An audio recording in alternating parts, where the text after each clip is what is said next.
Hey, Judy. What's wrong? It's a cold day when Christmas songs are played everywhere in the city. I stopped to look at a tree ornament that caught my eye.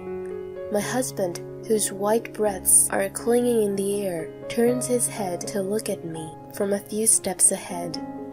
He smiles softly, his ears red from the cold. I adore the way he looks at me. Nothing? Let's go home and have dinner.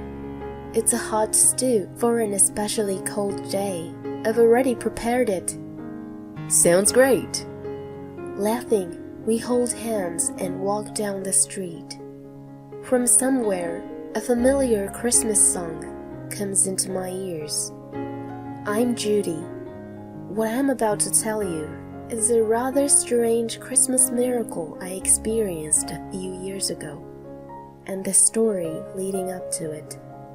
You're late. Before I could say anything, I cringed at the anger hurled at me by my husband, Dan. Where have you been? Well, I just went to the closest deli. It was the middle of December, when it felt like it was about to snow. His cuss words chased me out of the cold without my coat just a short time ago. Are you trying to fool me? I'm the breadwinner of this household. When I come home, I expect the proper dinner to be ready and served. Can't you even manage such an easy task? He grimaced at me in front of the dinner. No hot sauce. And how come you look blasé about it? There's no way to eat chicken wings without it. Don't mess with me.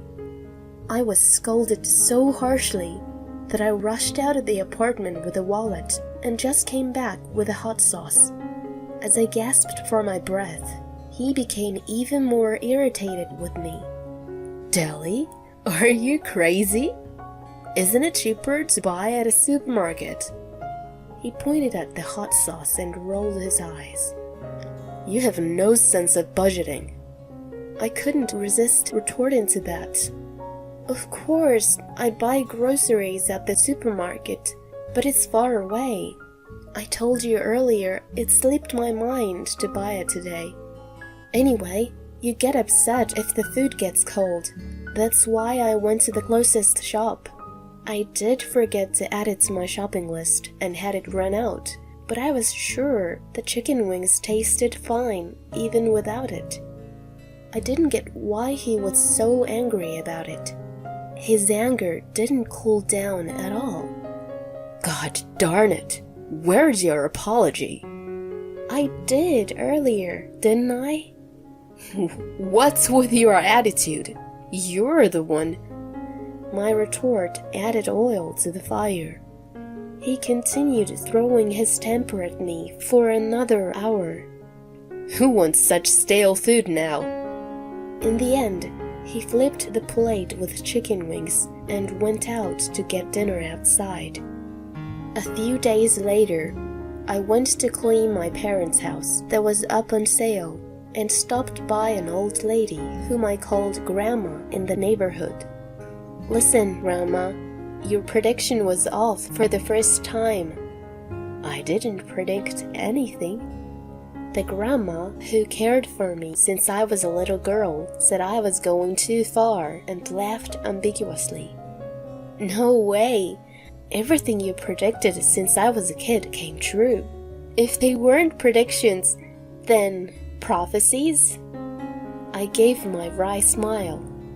When you told me not to go to the mall once, there was a lightning strike, and it almost burnt down the mall. Another time, when I said I was going to relax at home all day, you advised me to go out because it was going to be sunny. I wasn't up for it, but you insisted, so I went out reluctantly and found out my house was robbed. If I was at home, I would have had to face the robber for sure. I still get the chill down my spine when I remembered about it. The robber was caught later on with a knife in his pocket. What if I was at home on that day? The thought made me cringe. Other than these, Her predictions came true like she was a real prophet. "Hey, Grandma." "Yes?" Even though she said it was all in my mind, or just a coincidence, she listened to me when my voice became serious. I don't think I would have been prepared for my mom's illness if you hadn't told me, especially she was my only family. My mom also said you gave her peace of mind. You told her that I would be blessed with something on one Christmas not far away. She was relieved to know that I would have a bright future before she left me behind. My mom told me about it in her hospital bed. It was a ray of hope for her, and seeing her content about it was a sign of her love for me. That's why when Dan proposed to me on Christmas Day, I thought it was just as you predicted. I met him through a mutual friend. He seemed to be a humble and gentle guy then, but once we got married, he turned into an arrogant husband. Just like the hot sauce incident, he got upset with trivial matters. He put his hands over the food and said it was too cold to eat, or a salad was too lukewarm for him. He was the one who played on his phone, ignoring the food for a long time. Not only about food, but he also criticized the way I cleaned the apartment and washed clothes. Almost everything I did wasn't up to his liking, which made me feel trapped and suffocated. I don't want to go back home to him. I couldn't help but whine at Grandma as I felt a sting up in my nose. Now, it's almost sunset. Don't you have to go back and cook dinner?" Looking at the sky, she rushed me, being slow to move. Feeling softly rejected, I stood up lazily. "You're going to be okay, as long as you stand on your ground. Even though you'll have struggles, you are going to be happy one day. You'll have a Christmas that will make you jump up and down in joy. So, just live straight and truthfully. God is watching." I quickly turned around at the words that softened my heavy heart. "Is it a prophecy?" "Let's see. I'm just an old woman." She gave me another ambiguous smile and baffled me. "Let's see. If I put more effort, Dan might change." I switched my mood, thinking it might have been too early to judge her original prediction. But then, "Dinner, massage, iron my shirt." Dan's hostility toward me got worse and worse. It wasn't even a year since we got married, but it became normal for him to order me around, and instead of a single kind word, he was constantly grumpy and overbearing. "Who do you think you are?" "Why? What did I do?" He was upset with me again one night. "You don't have the decency to welcome me back home. Who do you think you are to hang around outside until now? I have to warm up my food in a microwave. God darn you." His menace made me sigh. "I told you, right? I had a co-op meeting tonight. I even left a note on the table for you." "Shut up! That's not an excuse for lazy cooking." "What do you mean? I didn't cut corners. I prepared the main and sides as usual." "If it's not freshly cooked, it's called cutting corners." His logic was messed up. I should be prioritized before anyone and anything. I've been feeding you. You're my wife. You must obey me. That's crazy. I was stunned by his incomprehensible demand. He stood on his dignity and proclaimed, "You have no family and relatives, and can't live on your own. A scum like you should shut up and just worship me. If you can't, I'll divorce you." He smirked at me. It seemed to me that he was releasing his stress by making me obey him. Anyway, give me a foot massage. I tried my best to restrain myself from snapping back at him. He would have just become angrier anyway. Most of all, I had nowhere to go in the midst of sleet at night. So I sat down on the floor to give him a massage. My life continued as such until one day I fainted from excruciating pain in the middle of grocery shopping and was taken to the hospital by ambulance. I don't understand. My mind went blank as my doctor explained my condition. This virus is transmitted by sexual intercourse. I had your husband get tested as well. Both of you have it. You didn't realize it as there was no symptom. As far as I could tell, you need surgery. I'm very sorry to say this, but I think the chance of conceiving in the future seems extremely unlikely. Regardless of his concern, he told me clearly and left. Dan followed the doctor in a hurry. I couldn't have a baby. As I repeated to myself what I had been told, my blank mind slowly filled up with darkness. I needed to find out more. I tried to follow my doctor and Dan with my wobbly legs. Wait, doctor, Dan. But I froze when I heard what they were talking about. So, must everyone I've been with get tested? Exactly. They must be treated all at once. Otherwise, there's no point as it keeps coming back to you. Would they know what the test is for? Of course. I listened with despair to the conversation between Dan, who was persistent, and my doctor, who was getting annoyed with him. The bottom line seems to be that Dan has had at least 3 girlfriends and is still seeing them. I complained to a picture of my mom in an empty room. I had a hope, you know. Even though he is not a good husband now, he might change once we have a baby. I kept the words of Grandma that I was going to struggle, but I would eventually be happy, like a good luck charm. I guess I was wrong. In fact, Dan seemed to only care about his own health.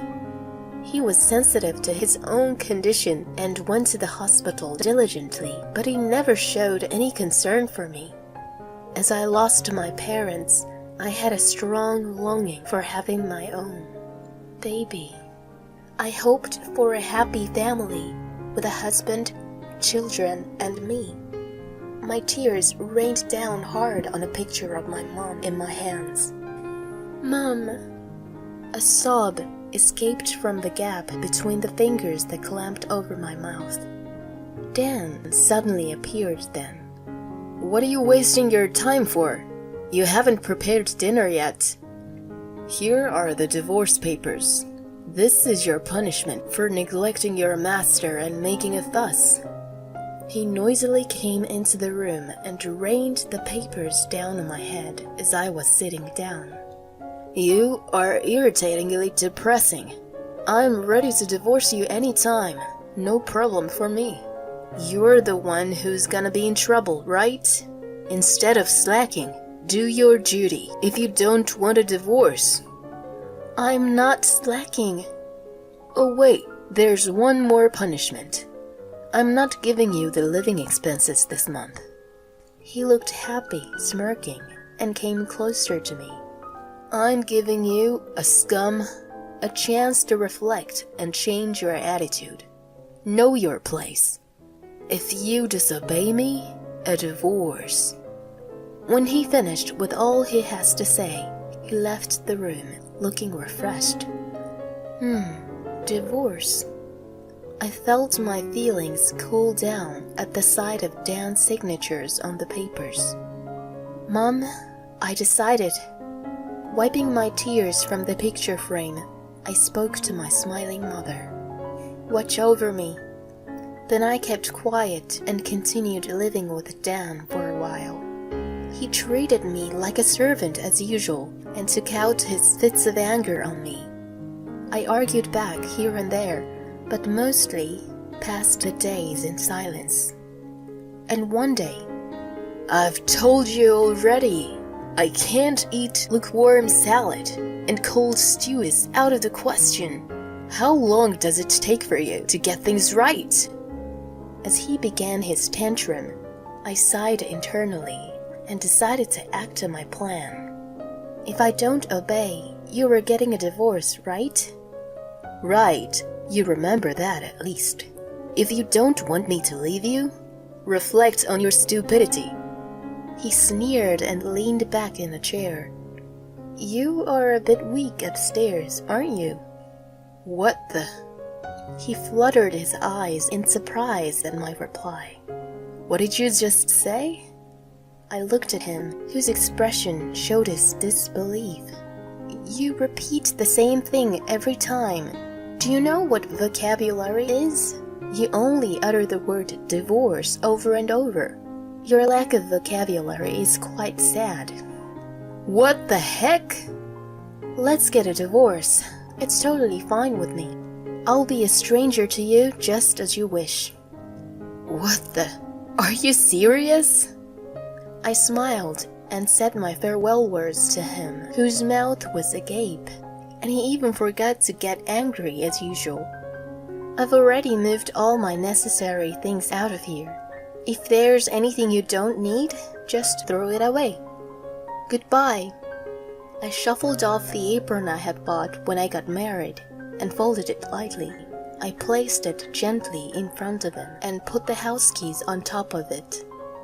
I looked at him one last time, then I left the house with my pre-packed suitcase. "What the heck is going on?"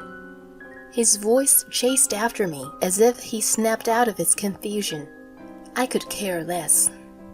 "Yay, I'm free." I pretended not to hear anything. With a refreshed feeling, I made my way lightly to my parents' house, where I decided to live again. 1 year since then, the divorce was already finalized, yet Dan continued contacting me. "You are sorry, aren't you? I'll take you back if you apologize. A wife should..." and so on. I had turned off notifications and ignored the non-stop texts coming in, which I'd never experienced in my marriage. After much persistence, I decided to have a final face-to-face meeting with him at his parents' house.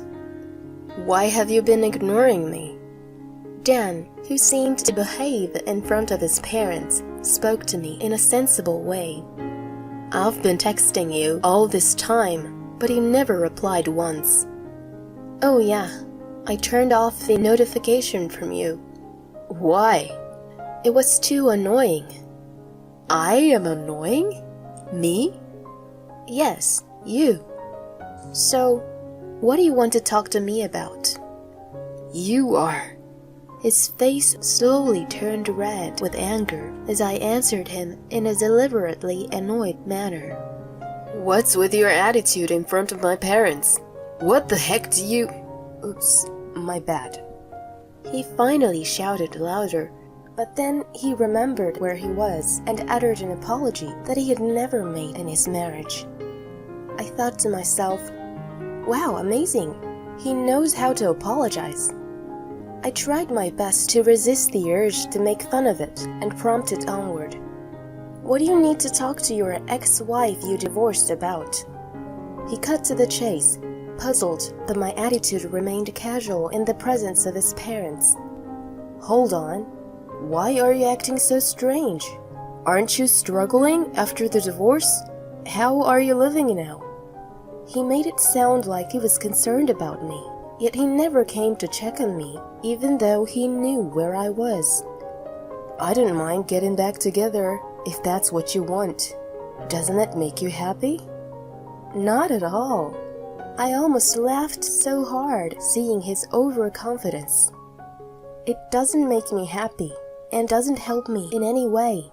I'm making enough income to support myself. Besides, the living expenses you were giving me were only $500 a month. It wasn't even enough for what we needed. I mean, you're the one who's struggling to manage such an amount without me, right? The cost I was covering for you are gone. And I'm much more comfortable being alone now.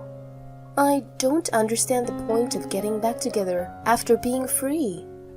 I pretended to be baffled, to which he was clearly agitated. What? You were supposed to be a housewife. I mean, the detail of our finance isn't what we're here to talk about. Unsettled by the presence of his parents, he mumbled, Listen, Dan, stop acting like a little kid who got caught doing mischief, and calm down a bit.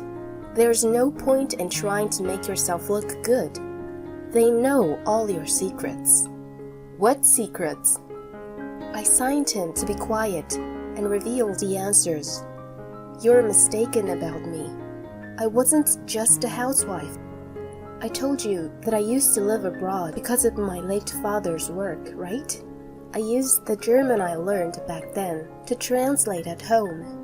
There were many materials on the bookshelves, you know. I didn't care for those. Those were the materials and manuscripts before translation. You never touched those since you had no interest, right? Thanks to that, I was able to hide some equipment to record you. Wait! He was stunned by the word recording. It was his father who presented the real thing in front of him. See? All your secrets, like how you used to treat me, are out now. Your parents were in tears watching this and apologized to me. They are ashamed to have raised a son who treated me horribly. Well, being under the spotlight almost made him run for the hills. But his mother grabbed him and made him seated again. She signed me with her eyes, and I replied by pulling out the papers. These are copies of our divorce papers. There were parts marked with a red circle, which I pointed to Dan. You know them, don't you? No way. It was understandable for him to be in such a shock. What I pointed to him were the witness signatures. On it were written the names of someone he knew very well. Actually, there wasn't enough space. You had more than 2 girlfriends, right? Wait a sec. No more waiting. Before I could continue, a resentful voice was the first to echo. Dan, you never told us about STD. We only have a relationship with you. That means you brought it in from somewhere else, didn't you? I mean, what am I, a fling? Didn't you say we'll get married one day? That's a statement only a bachelor should say. Oh no. We watched the video too. You are a villain not only to us, but to all women. You are the #1 public enemy. You are finished. Surrounded by his girlfriends, Dan crumbled to the floor. At such a son, his parents made exaggerated sighs. I had a private detective look into his girlfriends and secretly contacted them. Of course, I had told my ex-in-laws the whole story too. The result was this chaos. Your game is up now. No! There was a strong request from his parents that their son needed punishment. All his girlfriends and I demanded compensation from him. He worked for a company owned by a family member of his mother, so the payments were deducted from the payroll to prevent him from escaping. He was forcibly taken back to his parents' home, and under their strict supervision, he was facing a long period of compensation payments. 6 years have passed since then. Hey Judy, what's wrong? It's a cold day when Christmas songs are played everywhere in the city. I stopped to look at a tree ornament that caught my eye. My husband, whose white breaths are clinging in the air, turns his head to look at me from a few steps ahead. He's smiling softly, his ears red from the cold. The little girl in his arms also has rosy cheeks. I adore them so much. Grandma's prediction is actually amazing, I murmured to myself. My current husband is, surprisingly, the brother of one of Dan's girlfriends. I hit it up with the girlfriends afterward and hang out sometimes. I met him by chance, and he gently soothes my depression. It's really a strange story. If it wasn't for what happened with Dan, I'm sure I wouldn't even have met my current husband. So that's what Grandma meant when she said, "I'll struggle, but I'll be happy." I'm once again amazed by Grandma's prediction. Moreover, after we got married, I got pregnant, which was said to be extremely unlikely. I remember when I got sick on Christmas Day, I was rushed to the emergency room where the doctor indicated I was pregnant. I was literally jumping up and down with my husband, and the annoyed nurse scolded us to keep calm and rest. It was a true Christmas miracle. This time of year makes me think about it deeply. I've been hurt a lot by Dan, but now I'm so happy. Mommy! I come out of my thoughts when my daughter leaves my husband's arms and clings to me in her fuzzy coat. Nothing. Let's go home and have dinner.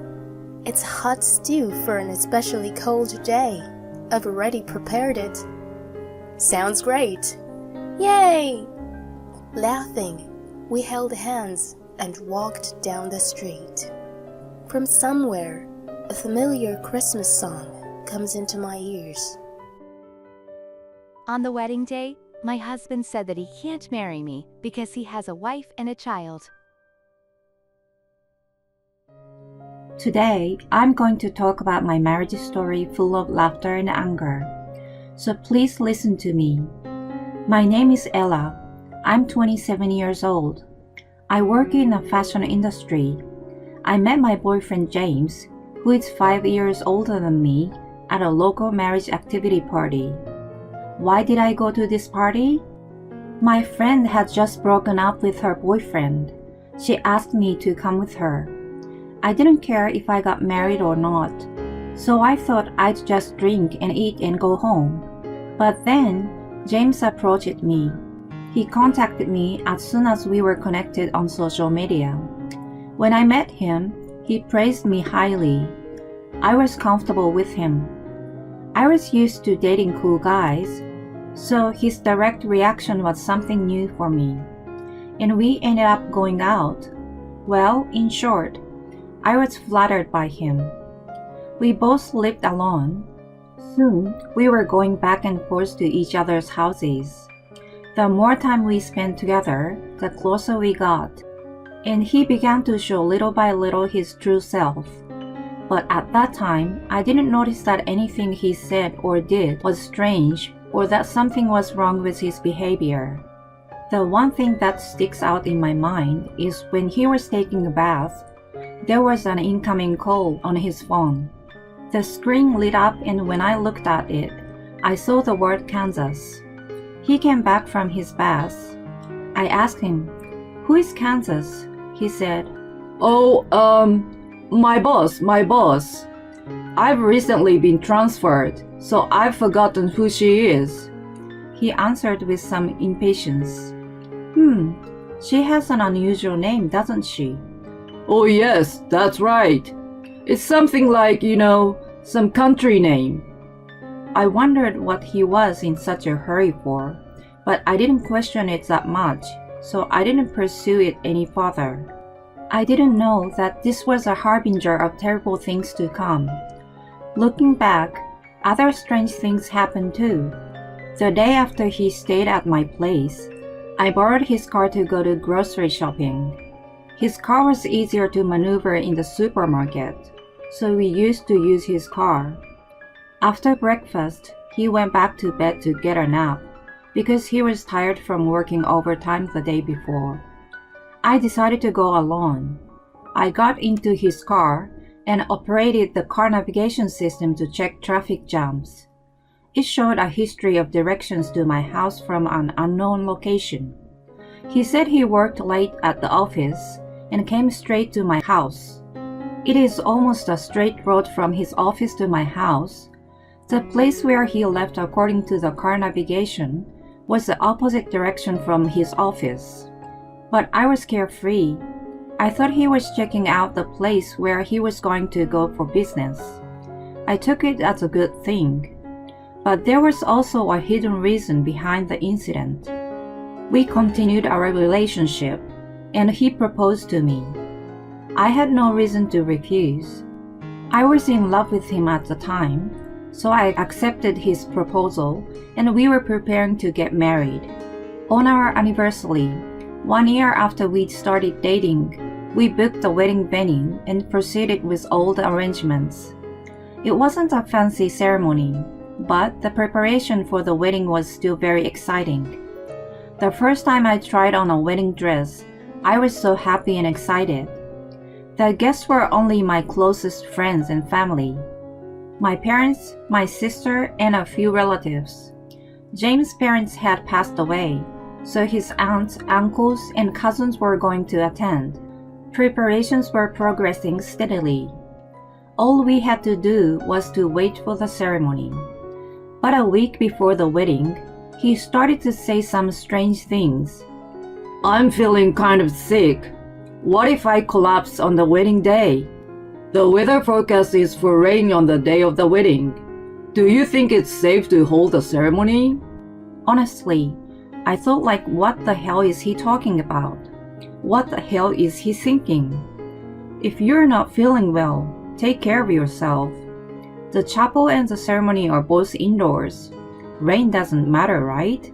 If you think about the road trip for the attendees, I'd rather have sunshine than rain, of course, but that's not what he's worried about. I let his comments slide. I quietly proceeded with the preparations for the ceremony. And finally, on the day of the wedding, the actual weather betrayed the forecast, and we were blessed with clear skies. All the attendees arrived safely. It was a small ceremony with only a few people invited, but I was very happy. It was a nice ceremony and reception. The incident happened at the after party afterward. The after party was attended by my friends from school and colleagues from my current job, and even friends from social media with whom I got closer by talking about fashion. I had a lot of people there. In contrast, his friends were less than half of mine. But he's not from around here. He got transferred by his company, so I thought it was only natural. He took the microphone to greet the start of the after party. He took a deep breath and said loudly, I'm sorry. I have a wife and child. That's why I can't marry you, Ella. The room was quiet for a moment, but soon the crowd started to shout in anger. But he told me in no uncertain terms, I'm sorry. Please forget about this marriage. It never happened. I will return the congratulatory gifts to the people who came to the wedding, and I will pay for the wedding. He said it just like that. He ran out of the restaurant where the after party was held and never came back. I was surrounded by my friends. They comforted me. They expressed their anger. Some of them even cried for me. Thank you, but don't cry for me. I've asked the restaurant to prepare something delicious for you. Now we should drink and have fun. Let's laugh a lot together. I opened a bottle of champagne with a few of my friends and drank a lot while pouring the champagne. While my friends and I were screaming in desperation, his friends had all disappeared. I mean, the groom said all that stuff and ran off. They couldn't stay here, right? I was convinced like that. But later, it turned out that this wasn't the only reason they left. After the after party, where we laughed a lot and made a lot of noise, I took a cab home by myself. Fortunately, we decided to move into our new house after the wedding. so I could go back to the house I had been living in. We have already signed the contract for the new house we were supposed to live in together, but I need to cancel it. He said we would do the registry of our marriage after the wedding. Maybe it was because he already has a wife. I have to return the congratulatory gift as soon as possible. Who did I leave it with? I had to get in touch with him, so I took my phone. On the screen, he and I had big smiles on our faces. I remember that I had set my wallpaper to a photo of him and me. The lock screen is a picture of our first date. After unlocking the screen, I see a picture of us on our vacation at the beach. I was so happy at that time. As soon as I thought like that, tears filled my eyes. I was finally able to cry when I was alone, whining and crying like a child. My head ached from crying so much, and I began to feel heavy with swollen eyelids.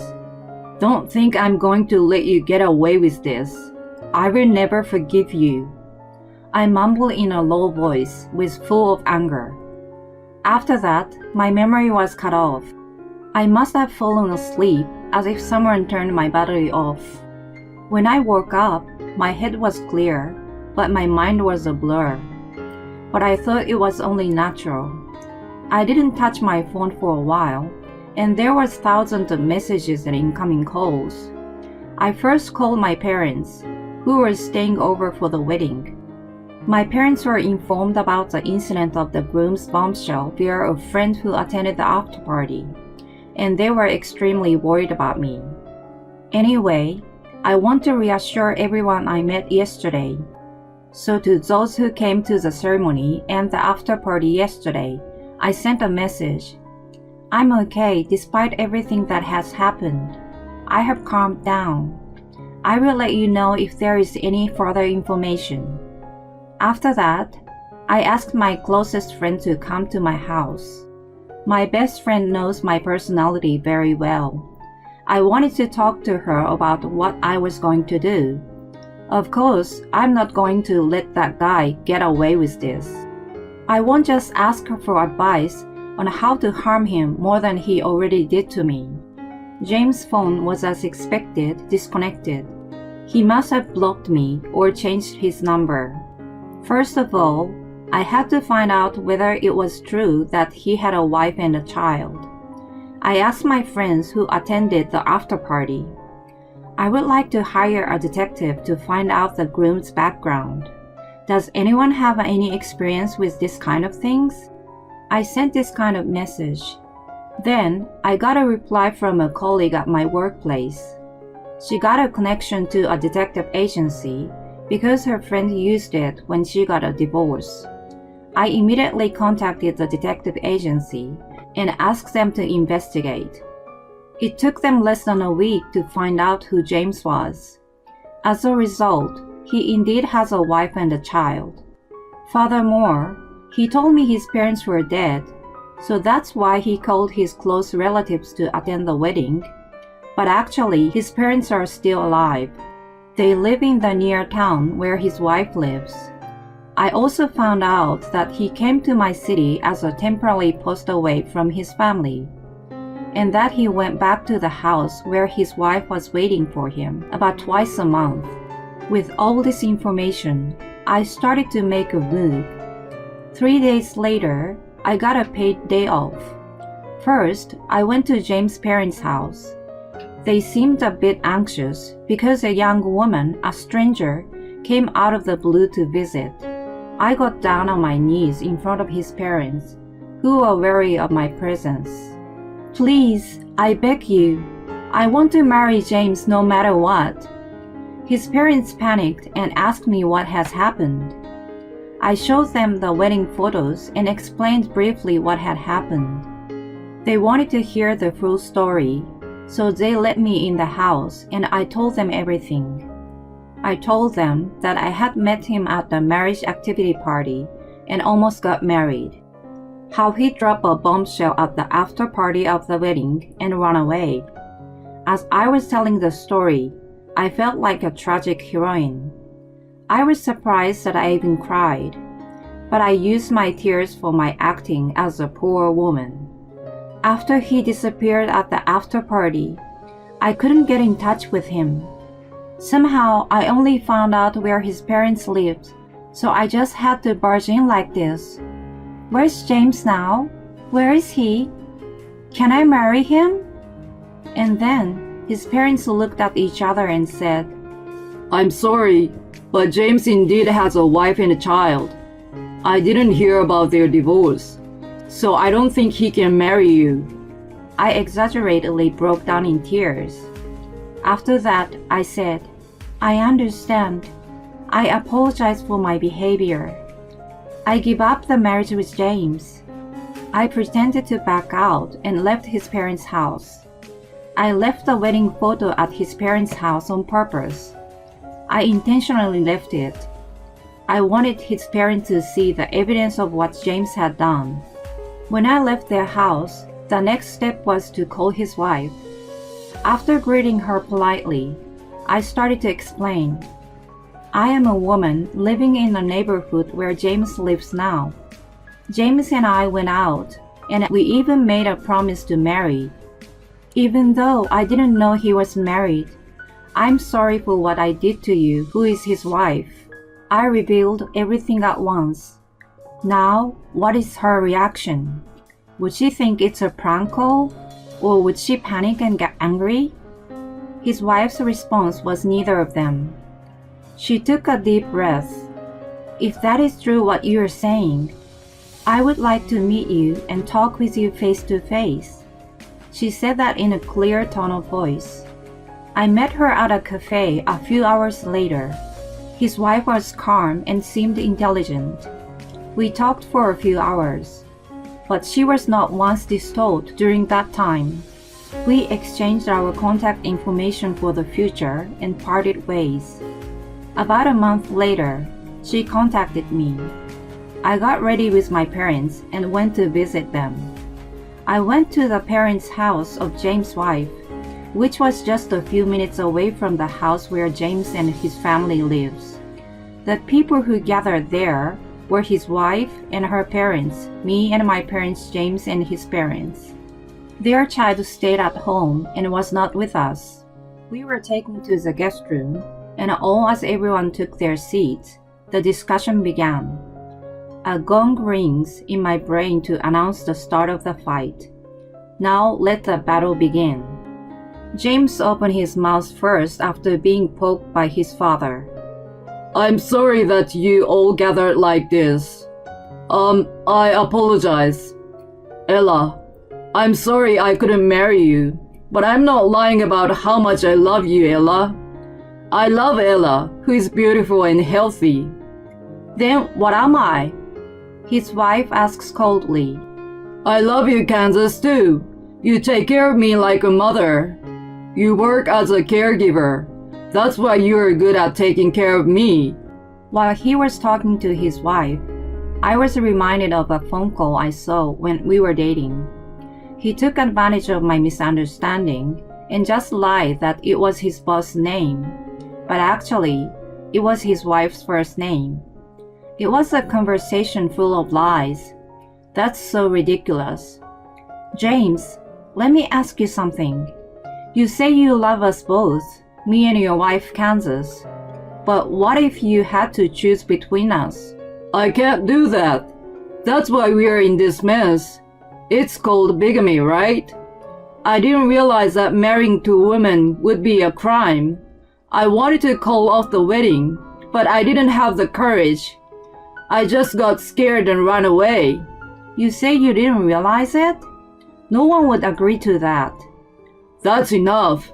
I can't stand to see you being like this as my son. Take responsibility for what you did. He slammed his fist on the table and yelled at him. It was his father. But how do I take responsibility? He blurted out pathetically. I stepped forward. I was waiting for this moment. Pay me what you owe me first.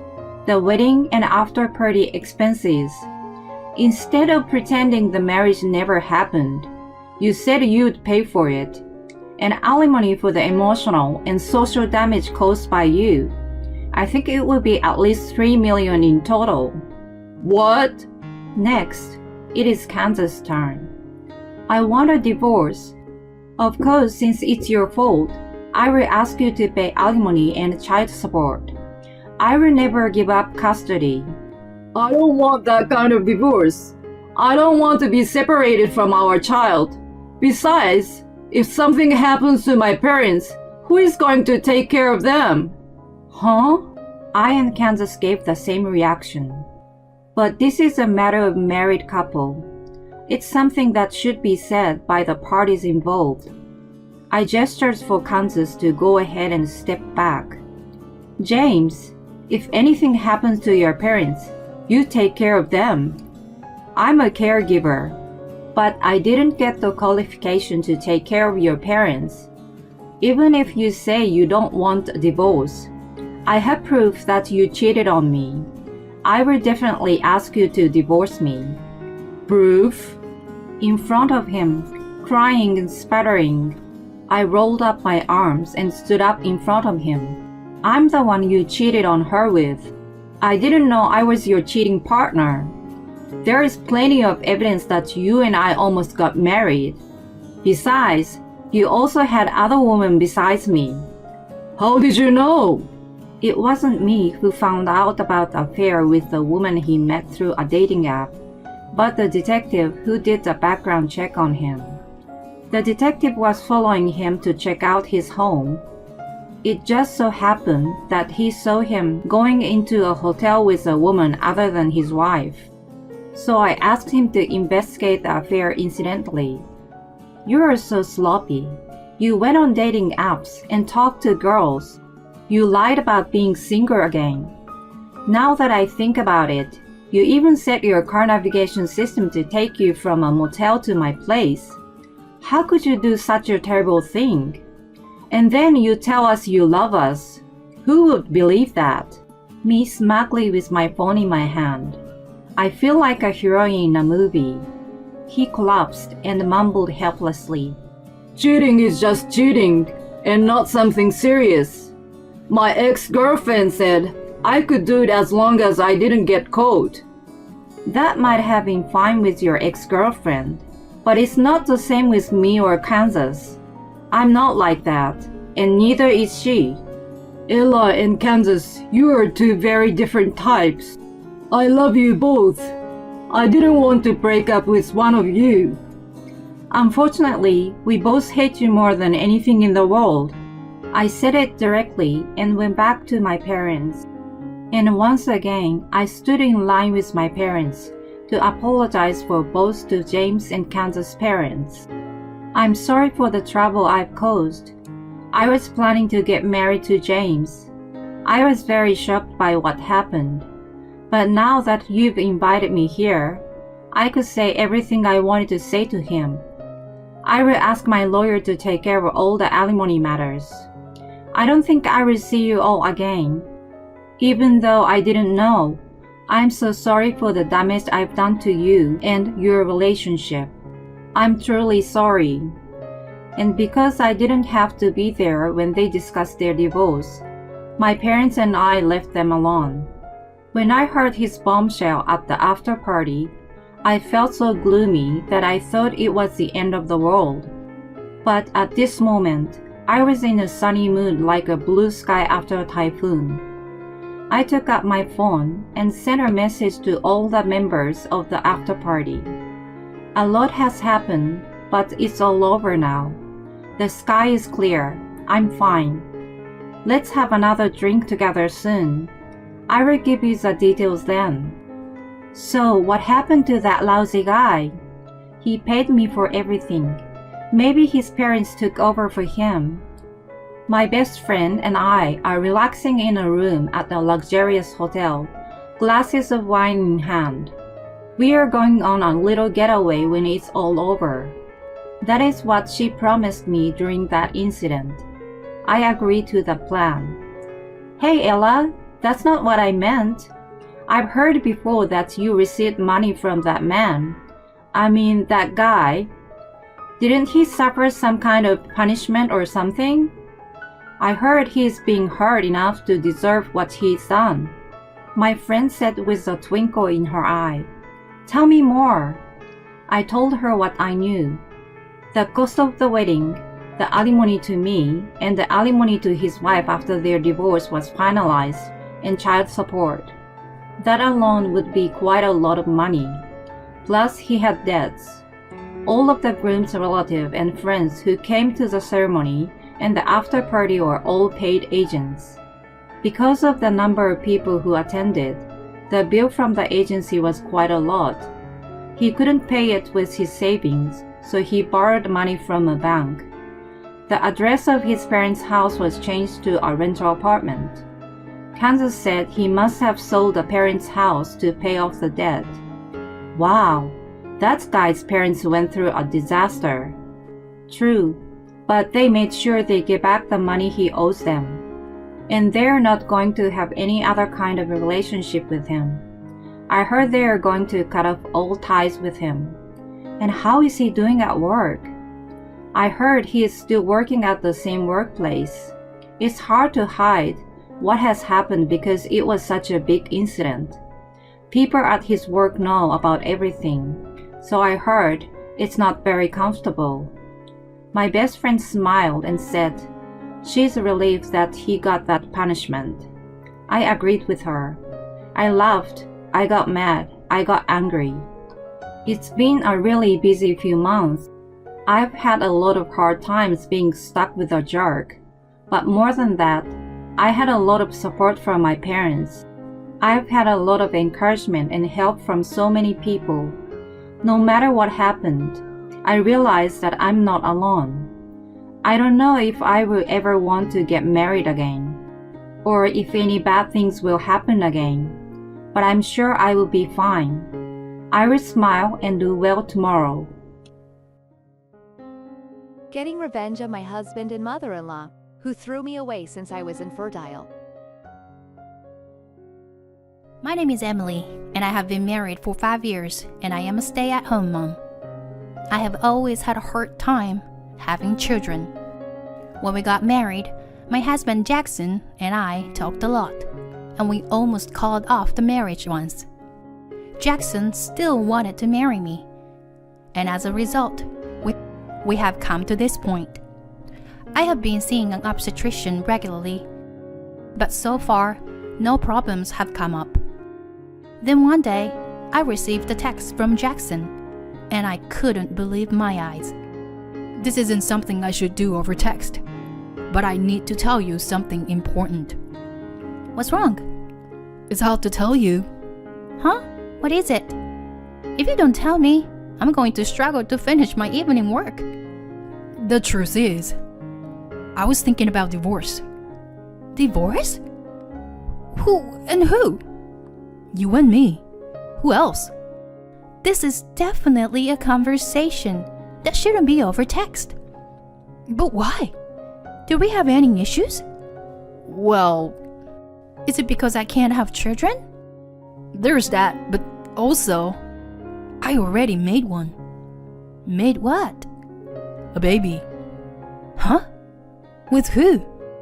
Someone you don't know. There was a woman I was talking to, and now she's pregnant, and told me I need to take responsibility. So you're telling me you cheated on me, and now you have to take responsibility? Basically, yes. There's more to it, though. Like what? My mother said she wants a grandchild, and this woman was someone that my mother introduced me to. Excuse me? I was in a position where I had to do what I was told. So that's what happened. That's what happened? Of course I'll pay alimony, and you can still live with me until you find a new place to stay. Hold on, wait a minute. I can't keep up with you because the story is developing so quickly. Can you give me some time to think? To sort things out? Of course, but please don't say you won't divorce me. It will be a waste of time and money to go to divorce mediation, wouldn't it? Does that mean we're definitely getting a divorce? I guess so. Can you give me a couple of days first? Sure. Are you coming home? I don't think I will. I feel bad for the other woman, so I'm going back to her place for now, until everything is settled. I see. Will I get to meet her? You want to meet her? It's an important time for her, and I can't let her see you. If you need to talk to her, you can go through me. Okay. I'll talk to you later. The sudden text left me speechless. Yesterday, or even until this morning, I thought we were having a normal conversation, a normal couple. But in fact, it was all a lie. I was stunned that we had actually broken up a long time ago. And I decided to finish work that day anyway and go home to think things over. When I arrived home, I received a text from someone on my cell phone. The sender was my mother-in-law, Mira. Emily, are you at home now? Yes, I just got home from work. I see. I'm sorry, I thought you were at work. By the way, I'm sure you heard from Jackson. I hope you're getting a divorce soon. Yes, ma'am. And Jackson says he's going to pay you alimony. But you don't think you're going to get it, do you? What do you mean? I mean that this whole thing started with your inability to have children in the first place. Remember? That means you are the cause of Jackson's affair. How can you say such a thing? It's the truth, isn't it? Besides, once you are married to someone, it's only natural that you want Jackson to be happy, isn't it? A child costs a lot of money. He doesn't have money to pay you. You know that, don't you? What about my happiness? I don't care. You shouldn't need that much money once you're single. And Jackson needs the money to raise his child. It's common sense. But my husband cheated on me. At the very least, he should pay me alimony. Money, money, money. You're so disgusting. Like I said before, you are the cause of the problem. I should be the one demanding you alimony. That makes no sense. I have told you from the beginning that I have difficulty having children. And top of that, Jackson married me, right?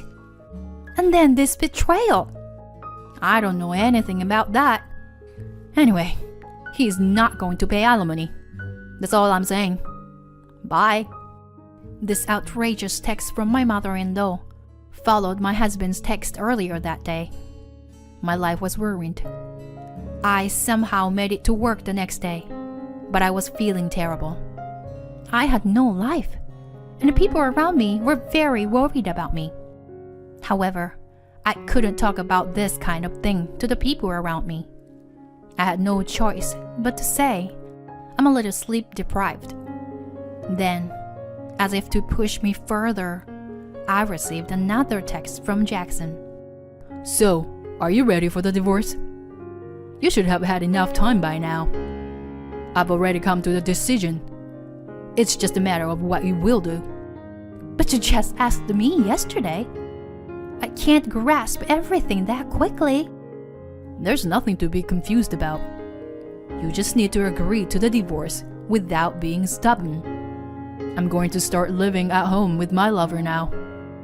I'm relieved to hear that she and my mother seems to be getting along well. I'm not saying that you didn't get along with my mom though.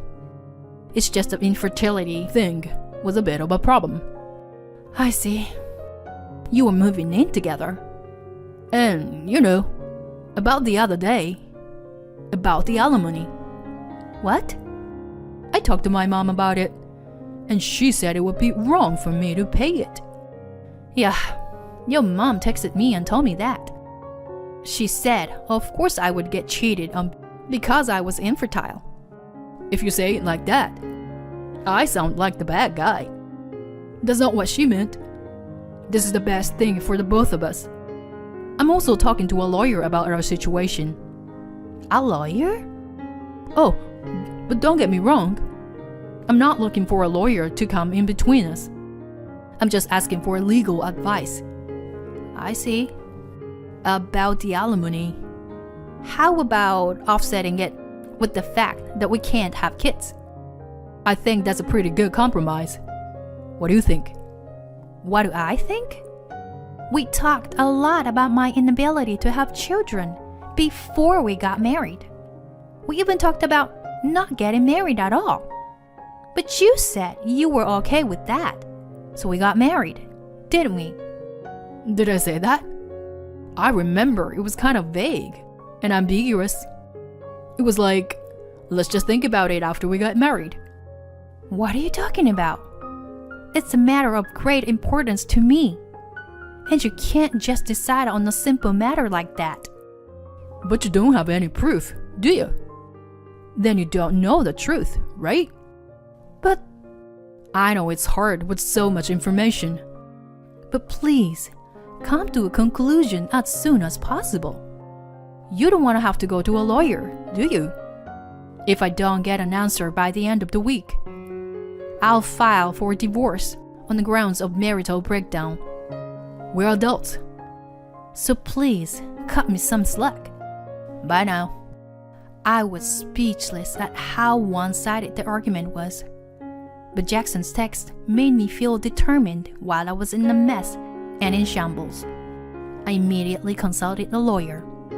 However, with only the testimony of Jackson and my mother-in-law, there was not enough evidence.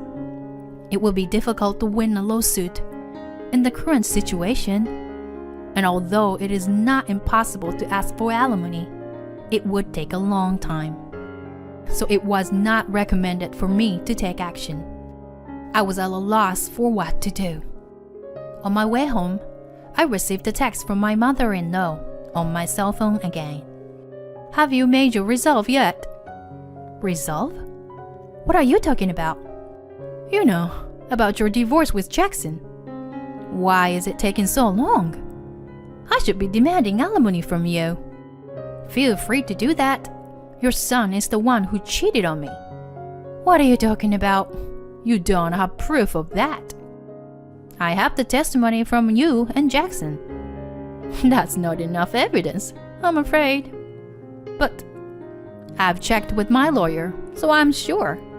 It's impossible to prove him cheating on you with just our testimony. I'm not even going to ask for alimony. Oh, really? I don't want to end up like you guys. And to be honest, I don't even want to see your faces anymore. Oh, you were trying to act tough, huh? I allowed Jackson to marry you because he insisted. So, let's just say we paid you for letting you stay married to him. I'm done with this. I'll get a divorce, and I will never speak to you again. Please don't contact me either. Fine, sounds good to me. Well, Emily, goodbye now. As much as I didn't agree, I didn't want to waste any more time. I decided to get a divorce in a snap. Jackson was surprised at my change of heart, but I guess he thought he would better do it before I changed my mind. He quickly signed the divorce papers, and our marriage came to an end. 3 years later, I remarried to a divorced man with a child. We were enjoying our life together, and then I got pregnant. I had completely given up on the idea of having a baby.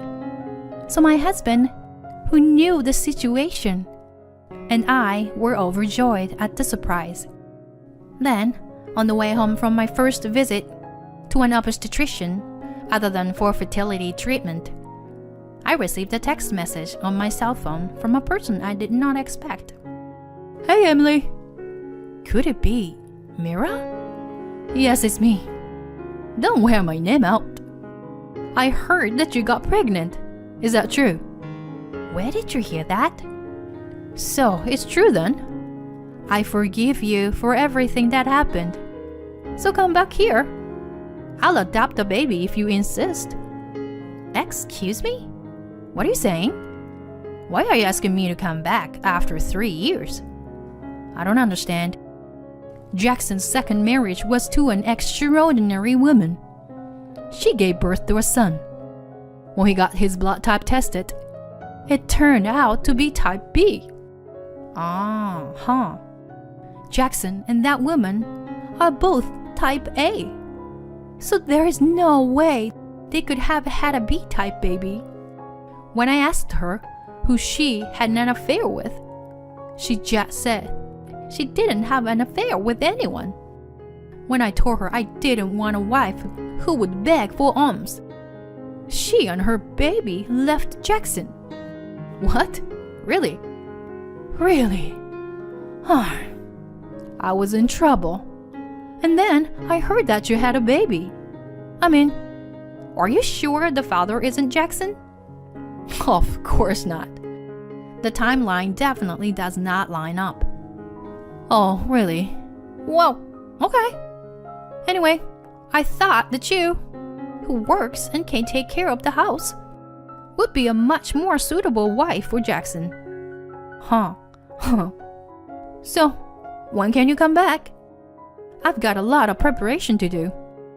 You'll have to decide soon. There's a lot that I want to say. At any rate, when you are a newborn, it's hard to determine your blood type. Didn't you know that they often change blood types later in life? What? I don't know anything about that. Recently, there are more and more hospitals that don't test newborns for blood type. I was told at the hospital too, and I'm sure you can find out about it if you do a little research. It must have been really bad if you were nagging at Jackson's wife like you did with me. Well, it's none of my business, so feel free to do whatever you want. Don't say that, Emily. Let's meet and talk first. It'll be fun. No, thank you. I thought we were never supposed to contact each other again. Well, it's fine. We're family, right? No, we're not. I'm divorced from Jackson, and I am a stranger to you now. Have you forgotten? I haven't forgotten. But once, we were a family. How can you be nice to someone you thought was your family, but then simply kicked out from the house? I don't care about you. So please don't contact me again. Wait, just talk to me. I won't be seeing you anymore. Goodbye. After that, several texts came in. I ignored all of them, and this time I even received an incoming call. I was thinking about consulting with a lawyer. I had asked last time because she was so persistent. Next, I received a text from Jackson. Sorry about my mother. She was having some thoughts and went off on a tangent. Some thoughts? It was a pretty bad outburst, and I'm still getting a lot of phone calls. What? Really? I'm thinking of getting a lawyer involved. I'm sorry. I'll get her to stop right away. My mother has been really troublesome. She would test the blood type on her own. And because it was different, she would make a big fuss about mendicancy. So what? You didn't say anything? I had my doubts too, but I didn't say anything. I see. My wife got stubborn and took the liberty of doing a DNA test on her own. When I asked her about the test results, she was furious that they proved paternity. I'm divorcing you, she said. She even demanded alimony. Isn't that terrible? I see. Are you tired? You don't seem to be reacting much. I'm just not interested in what you have to say. Hey, don't say that. If you start talking like that now, you are going to have a hard time from now on, okay? Like my mom said, you were going to come back here, right? Huh? When did it come to that? Because my mom said that you were wanting to come back. You're just being stubborn right now. And then I should give you a gentle welcome. That's disgusting. Are you seriously saying that? What? I remarried, and I am very happy with my life. My in-laws also treat me very well, and I love them. I don't want to get involved with you or your mother ever again. Do you understand?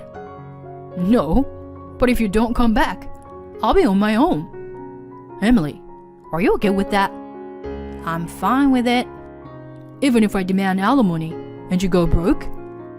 It doesn't matter. We were married once. You should help me out if you still have love for me. Your mother said something similar. You're the ones who broke off that relationship. But I will never see you again, and I'm blocking your number. Are you kidding me? Emily, please, come back. This is the last time you'll hear from me. Goodbye.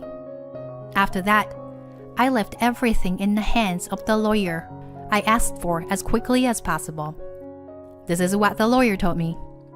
Jackson and his wife ended up going to court, and after a while, they got divorced.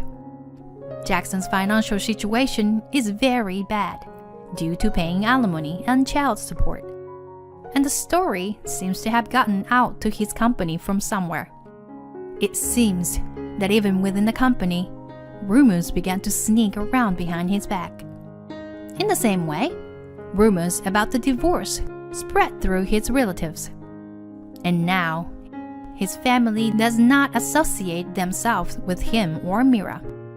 But I don't really care about that. I am busy preparing for my baby. But hearing this was a good stress reliever. My husband left me as soon as I got pregnant. A few years later, we met again, and his life changed forever. It was a beautiful, calm day. My sweet daughter holding my hand and looking up at me with a smile. My loving husband is next to me. I was enjoying a very happy time until I met that man. Hey, long time no see. Long time. Ian, my ex-husband, whom I hadn't seen in a long time, approached us with a nasty smile on his face. Did she have a baby? Huh, an old woman like you? I wouldn't be a mother if I were your age. It's none of your business. Leave me alone. I tried to walk away and move on, but my ex-husband stood in front of me. He kept talking, his eyes licking me from head to toe. And then, as if he couldn't take it anymore, he started to laugh. You are old. You know that?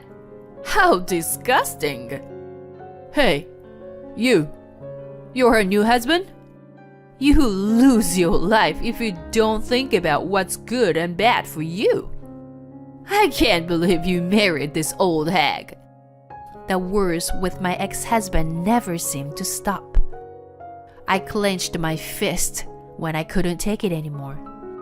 I was stopped by my husband, Wesley, who was standing next to me, smiling calmly. Ian, am I right? Thank you very much for sharing your thoughts with us. I learned a lot, and you were absolutely right. My name is Quinn. I met and married my ex-husband Ian at the company I was working for at the time. Ian was a section manager, and he was my subordinate. After we got married, I wanted to have children right away. However, I could not have a child at the age of 34. So, I decided to have an infertility treatment. After a long period of time, I was 38 years old when I finally got pregnant. I was really happy when I found out that I was going to be a mother. It was my first pregnancy, and I will give birth at an advantaged age. In addition, I had to work and raise a child at the same time. I had no end of worries. But more than that, the joy and happiness of having the child I have dreamed of for so long in my belly was greater. I was filled with anticipation that I was going to make a happy family with my child and Ian. But Ian was not so sure. Fertility treatment is expensive. I spent most of my pre-marriage savings on treatment. On top of that, the side effects tended to make me physically ill. It became difficult for me to do the same amount of work as before I got married. So I decided to change my job.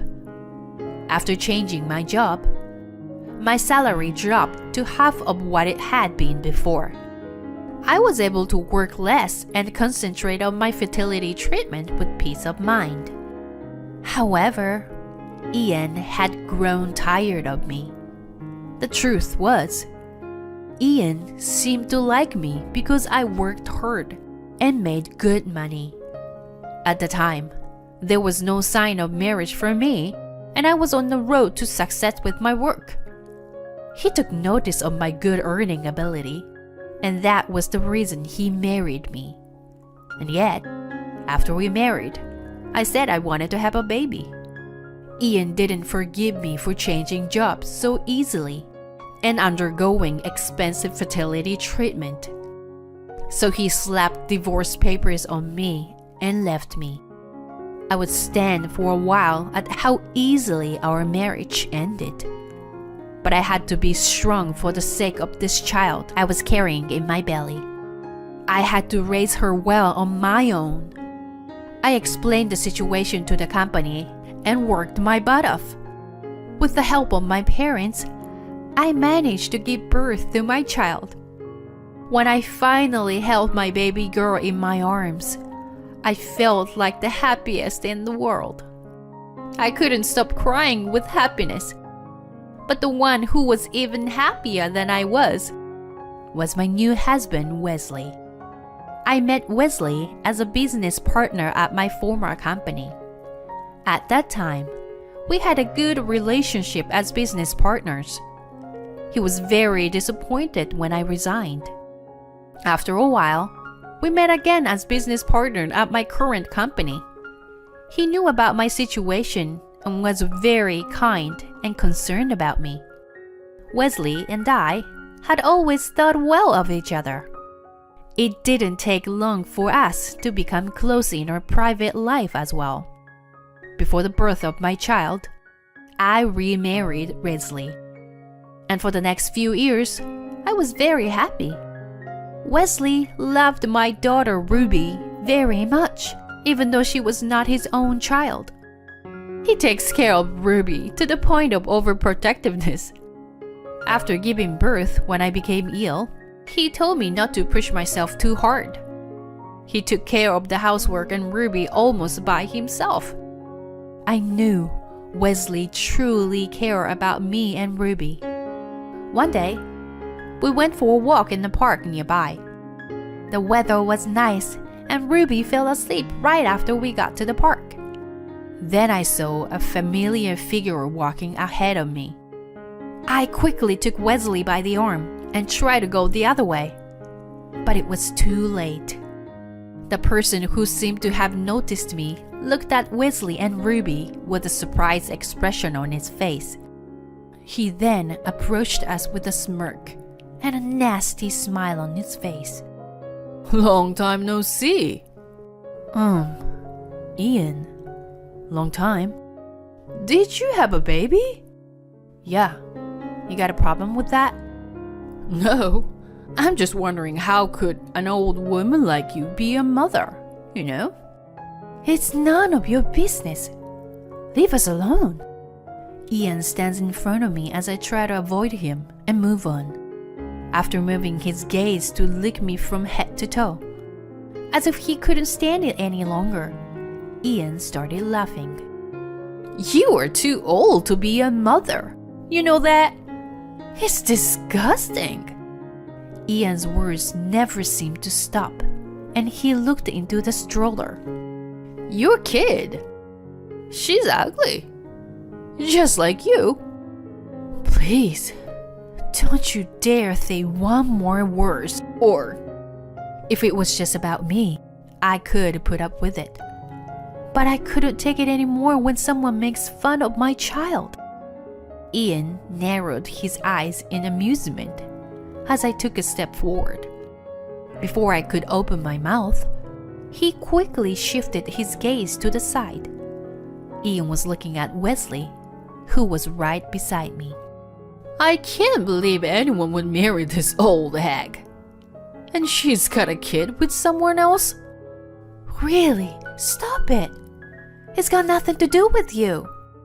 Well, Gwen, you made a lot of money. That's all you were ever worth. Without money, there's no reason you want to be with Quinn, you know? My ex-husband is approaching Wesley and is smiling like a devil. In this world, everything is about profit and loss, brother. Fools who can't think in terms of profit and loss would not survive. Just like Quinn here. Quit her job to have a child.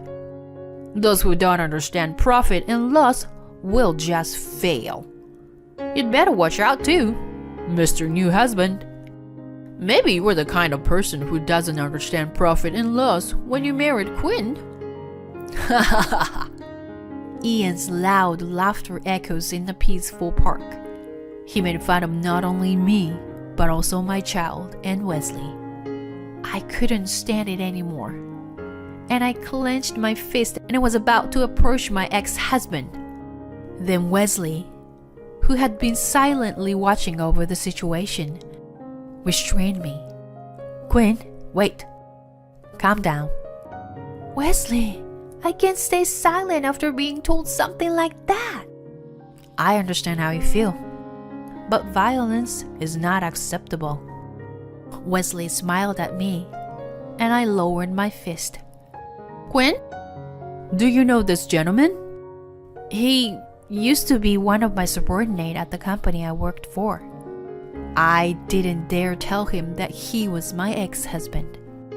I don't even want to say that I once married this horrible person. Wesley already seemed to know that Ian was my ex-husband without me having to tell him. He smiled deeply and nodded in understanding. So it was you. Quinn, take care of Ruby for me, okay? Wesley said so and handed the stroller to me. And then Wesley stepped forward to protect us from my ex-husband. He looked straight at Ian with a soft smile on his face as usual. Ian, am I right? Thank you very much for sharing your thoughts with us. It is true the profit and loss are very important, not only financially, but also in terms of the people involved. Sometimes it's better to think in terms of profit and loss. What you said is very reasonable and important. Well, you're not as stupid as I thought you were. Then you shouldn't be with Quinn. You know better. My ex-husband glanced at me. He was grinning more than ever. He put his hands around Wesley's in a friendly manner, as if he thought Wesley was on his side. Wesley continues his words while brushed Ian's hands away. You know, my father owns a business. And in business, it is very important to calculate profit and loss. That's why I'll talk to my father about what you said today, Ian. Is your father a present? If you want, I can talk to him directly. Ian's eyes lit up. It's obvious he's trying to take advantage of it. He still likes money and titles. How could he act so differently with someone he just made fun of? I was beyond amazed. I know you're probably busy, Ian, so I'll let my father know. I'm sure my father will be in touch with you soon. Well then, I'll leave you alone for today. With that, Wesley took Ruby and me and started to walk away. As we passed each other, Ian looked down at me. I felt a little pity for Ian. Wesley's idea of telling his father was not as good as Ian imagined it would be. I rather admire his naiveness to take it all as a good thing. I am sure my ex-husband will be called out of his office soon. Ian, who took Wesley's words as meaning what he said, didn't notice anything. Wesley's father is the president of a company that is an important business partner of the company Ian works for. Wesley was out of his father's company because he was now gaining experience as a working adult at another company. That's probably why Ian didn't know about Wesley. I also learned about Wesley just before we got married. Wesley's parents have been really good to me. When they found out that I was pregnant with my ex-husband's child, they didn't say anything to reject me. They supported me when I was struggling to take care of my first child. Ruby is very attached to my parents-in-law, and it's so lovely to see them all playing together. If my father-in-law had heard what my ex-husband said today, he would be in a big trouble. Ian actually went to work the next day and was called out by his furious boss. The president of the important business partner complained to him by name. This president was, of course, my father-in-law. My father-in-law, who knew the circumstances of our divorce, was furious. He made a phone call to Ian's boss and told him about his bad attitude and how important it was to educate his employees. My son told me that he was told by one of your employees about the importance of profit and loss. You should think carefully about how much profit or loss you could make by one person's mistake. When Ian's boss asked him what was going on, he finally understood the situation and called me. Hello? Quinn, I'm sorry. What is it now? An apology? I was taken aback by the apology I heard before I answered. I knew he would call me sooner or later, but I didn't expect it to be so soon. He must have been in a great hurry, because he kept apologizing over and over again. I'm really sorry. Please, forgive me. Forgive? After you made fun of us like that? I thought to myself. What's wrong? Did you hear from my father-in-law? I heard him choking on my sarcasm on the other side of the phone. I guess he's got your kind advice, you know? I'm really sorry. I apologize. I'd like you to let me apologize to your current husband and the president in person. Did your boss tell you to apologize? Yes. I was told not to return to the company until I apologize in person and get your forgiveness. Please, help me. We were married once. Please. Quit it. You've only seen me as someone who earns good money, right? You're getting carried away now. And you told me it was all about profit and loss.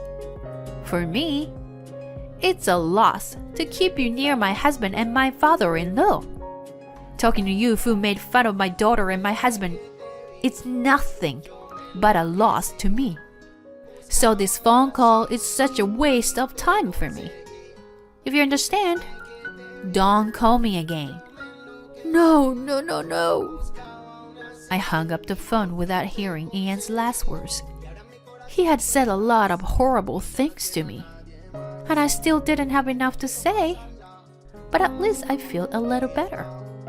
My ex-husband must be panicking right now. After a while, bad reputation spread throughout the industry. To begin with, my ex-husband had always had a tendency to look down on others and was not a man with a good reputation. When we worked together, I often had to clean up his mess. But after I quit my job, there was no one to cover up his mess. Frustration with Ian gradually built up both inside and outside the company. And then this happened. Apparently, Ian's boss was mad at him because my father-in-law's company was one of their biggest clients. In the end, Ian quit his job because he couldn't stay at the company. He is having a hard time finding a new job. I received a long email from Ian asking me to introduce him to a new job. In one of the emails, he wrote something like, "I know I said some terrible things, but I really love you, Quinn." How disgusting. Rumor has it that after he divorced me, he started dating a very young woman. But Ian had lost his job and could not seem to find another job. So she left him. You get what you deserve. He kept sending me emails saying, "I want you to help me because it's your fault that I'm in this pitiful situation." Or, "You should help me because I still love you." Well, it's a very definition of karmic retribution.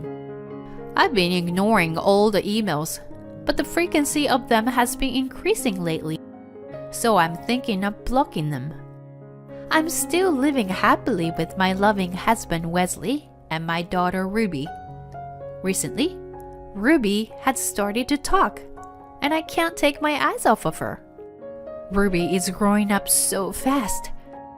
I, Wesley, and my in-laws are very much in love with her.